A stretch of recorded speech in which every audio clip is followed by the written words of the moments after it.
Very good morning friends Gupta ji की पाठशाला YouTube channel में आप सभी का स्वागत है फ्रेंड्स। आज है 11 मार्च 2025 और आज के बनने वाले सभी करंट अफेयर्स की हम यहाँ चर्चा करेंगे। फ्रेंड्स आज कोई रिवीजन नहीं है क्योंकि कल मैंने 7 डेज़ का करंट अफेयर्स का क्विक वे में रिवीजन करवाया था, जिसमें 95 क्वेश्चन मात्र 18 मिनट में मैंने पूरा रिवीजन करवाया हुआ है। तो कल के करंट अफेयर्स को आप लोग जरूर देखें और एक सप्ताह के करंट अफेयर्स का लाभ उठाएं फ्रेंड्स, ठीक है। तो चलिए अब हम आज के करंट अफेयर्स की शुरुआत करते हैं। बेंगलुरु में भारतीय वायुसेना के एरोस्पेस मेडिसिन संस्थान का दौरा करने वाले पहले रक्षा मंत्री कौन बने हैं? तो who has become the first defence minister to visit the Indian air force's institute of aerospace medicine in Bengaluru? तो इसका आंसर हो जाएगा बी, राजनाथ सिंह जी।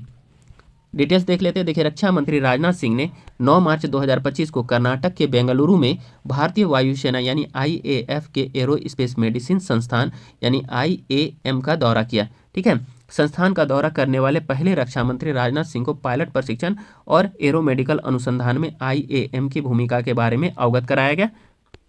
चलिए अगला क्वेश्चन हम लोग देखते हैं। विश्व ऑडियो विजुअल एंटरटेनमेंट समिट का आयोजन कहाँ किया जाएगा? ठीक है, इंग्लिश देखिए, where will the world audio visual entertainment summit be organised? तो इसका आंसर हो जाएगा बी, मुंबई। आंसर होगा B, Mumbai.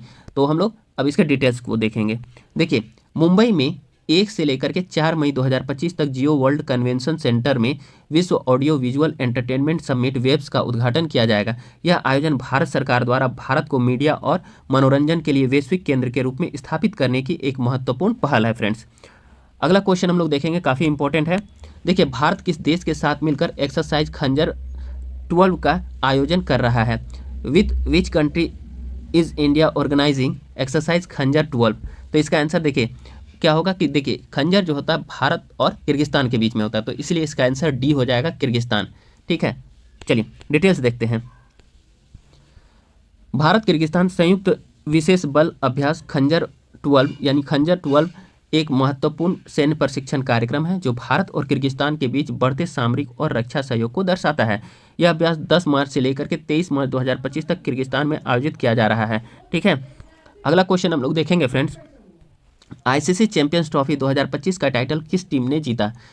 Which team won the title of ICC champions trophy 2025? तो इसका आंसर हो जाएगा इंडिया यानी भारत। किसको हराया भारत ने? तो न्यूजीलैंड को हरा करके भारत जो है विजेता बना है, ठीक है। तो इसका हम लोग डिटेल्स देख लेते हैं। भारत ने जो है 12 साल बाद ICC चैंपियंस ट्रॉफी 2025 जीतकर इतिहास रच दिया।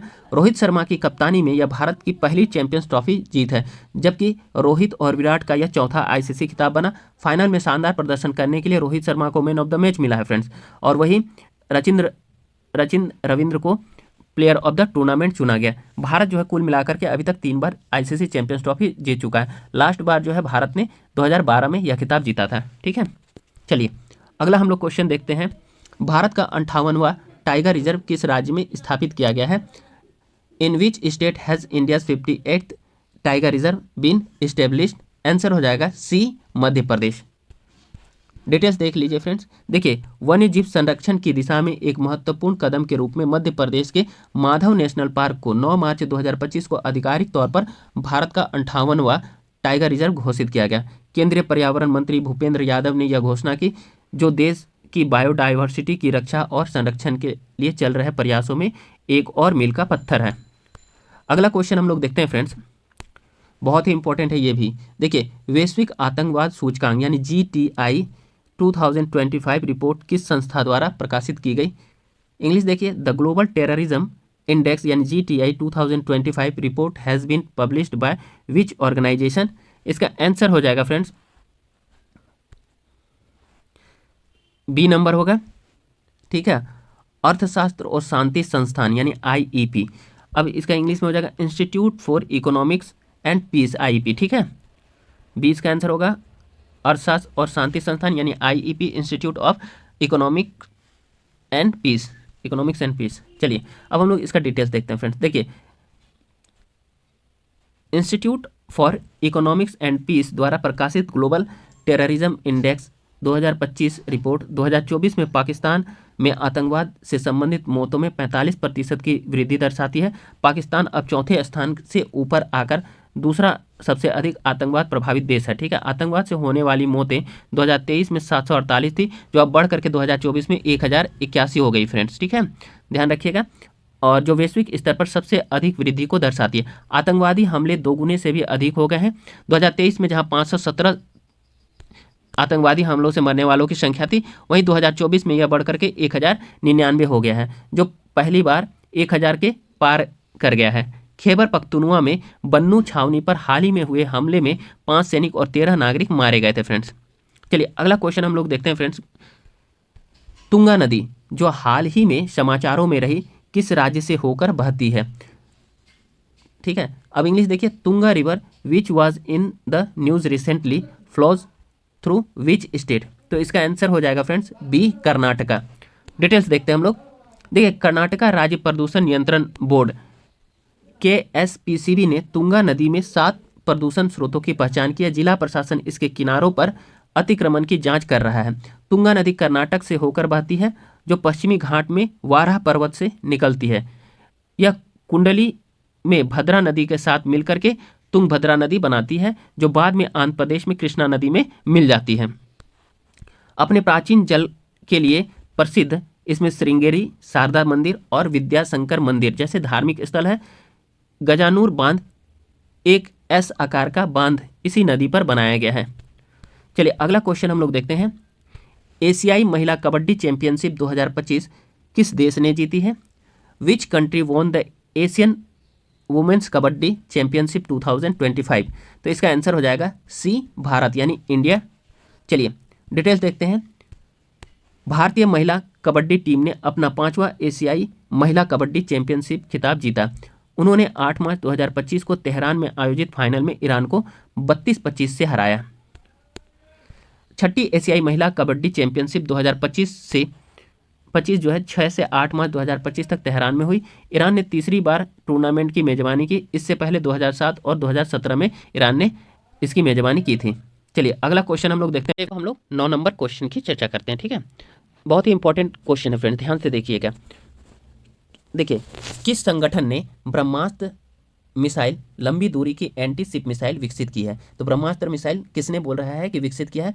इंग्लिश में देख लीजिए। Which organisation developed the Brahmastra missile long range anti ship missile? तो इसका डेवलपमेंट जो है, इसका विकास जो है DRDO ने किया है, यानी डी नंबर आंसर हो जाएगा फ्रेंड्स। ठीक है, तो रक्षा अनुसंधान एवं विकास संगठन DRDO, इंग्लिश में होगा defence research and development organisation, यानी कि DRDO ने इसका विकास किया है। डिटेल्स हम लोग देखते हैं।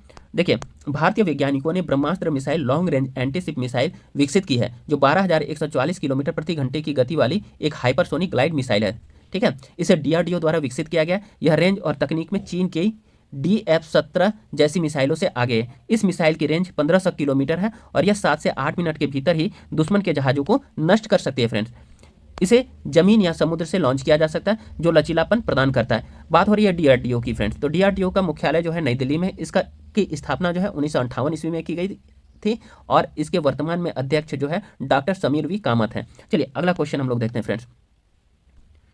किस मंत्रालय ने इंडिया AI कंप्यूट पोर्टल और डेटा सेट प्लेटफॉर्म AI कोसा लॉन्च किया है? ठीक है, इंग्लिश में देखिए। Which ministry has launch the India AI compute portal and data set platform AI कोशा? तो इसका आंसर हो जाएगा फ्रेंड्स बी, इलेक्ट्रॉनिक और सूचना प्रौद्योगिकी मंत्रालय। It means ministry of electronics and information technology. B number इसका आंसर हो गया। चलिए डिटेल्स देखते हैं। देखिए, इलेक्ट्रॉनिक्स और सूचना प्रौद्योगिकी मंत्रालय ने इंडिया AI मिशन के कंप्यूट पोर्टल और AI कोशा प्लेटफॉर्म को लॉन्च किया। कंप्यूट पोर्टल छात्रों, स्टार्टअप, शोधकर्ताओं और सरकारी निकायों के लिए 18,000 से अधिक GPU, क्लाउड स्टोरेज और AI सेवाओं तक पहुंच प्रदान करता है। AI कोसा एक डेटा सेट प्लेटफॉर्म है फ्रेंड्स, जो विचारों को उद्योग संस्थान समाधानों में बदलने के लिए संसाधन, उपकरण और विशेषज्ञ मार्गदर्शन प्रदान करता है। इस प्लेटफॉर्म का उद्देश्य AI नवाचार को बढ़ावा देना है और डेवलपर्स को भारत विशिष्ट AI मॉडल बनाने में मदद करने के लिए उच्च गुणवत्ता वाले गैर व्यक्तिगत डेटा सेट प्रदान करना है। चलिए अगला क्वेश्चन देखते हैं फ्रेंड्स, ये भी काफ़ी महत्वपूर्ण है। संदिग्ध मतदाता या डी मतदाता शब्द का प्रयोग मुख्यतः किस पूर्वोत्तर राज्य में किया गया है? इंग्लिश में देख लीजिए। द टर्म डाउटफुल वोटर और D voter is used primarily in which north eastern state?